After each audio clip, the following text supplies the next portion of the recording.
Hello, আসসালামু আলাইকুম everyone. কেমন আছেন সবাই? সো এটা হচ্ছে একটা ছোটোখাটো ভিডিও যেটা আমি বাড়িতে গিয়ে এবার করেছিলাম।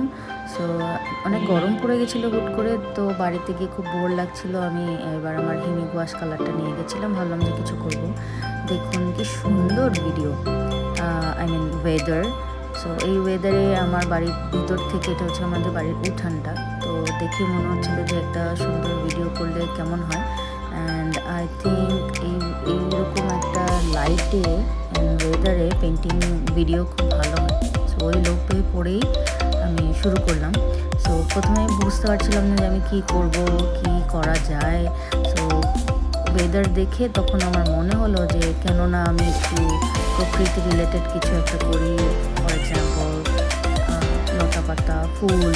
সো ওই বিষয়টাকে মাথায় রেখে প্রথমে আমি ফুল আঁকবো বলে পাতা দিয়ে শুরু করে, আমি জানতাম না কি করব, কিছুই না।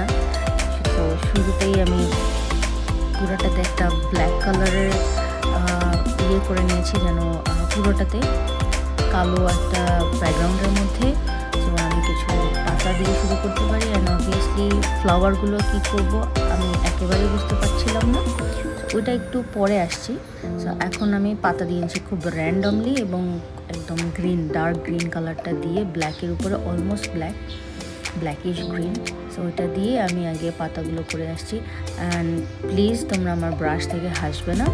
আমি সব ব্রাশগুলোকে একটা ছোট ব্যাগের মধ্যে করে আমার ব্যাকপ্যাকের মধ্যে নিয়ে গেছিলাম ঢাকা থেকে। সো ব্রাশগুলোর মাথাগুলো একদম ভাঁজ হয়ে গেছে, আমি নষ্ট করে ফেলেছি, বুঝতে পারি নাই। সো ওইটা দিয়েই করে ফেললাম।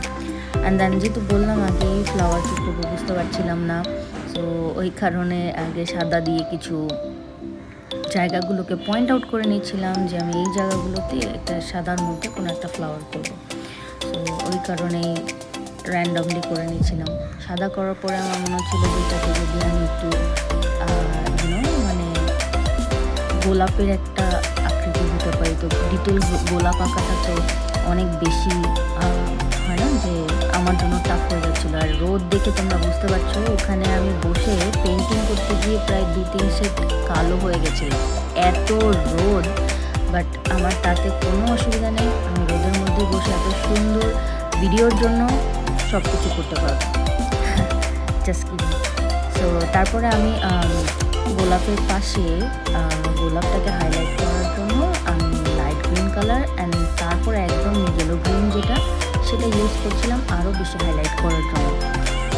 এগেইন ব্রাশের জন্য আমার পাতাগুলো খুব একটা ভালো হচ্ছিল না। আমি ট্রাই করে যাচ্ছিলাম যে কি করে একটু পাতার মতন একটা সরু ভাব দেওয়া যায়, বাট আমার কোনোভাবে আসছিল না।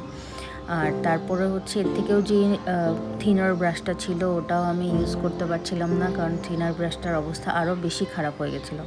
মানে এটা তো তাও একটু বেঁকে গেছিলো ব্রাশটা, আর ওইটাতে একেবারে মানে ছড়িয়ে ছিটিয়ে গেছিলো। অ্যান্ড দেন আমি ভাবলাম যে ব্ল্যাক কালারের ব্যাকগ্রাউন্ডটা একটু বেশি ফাঁকা দেখাচ্ছিলো। সো ওইখানে আমি আরও কিছু হোয়াইট ডটেড দিয়ে দিলাম, অ্যাজ লাইক যেন কলি মতো কিছু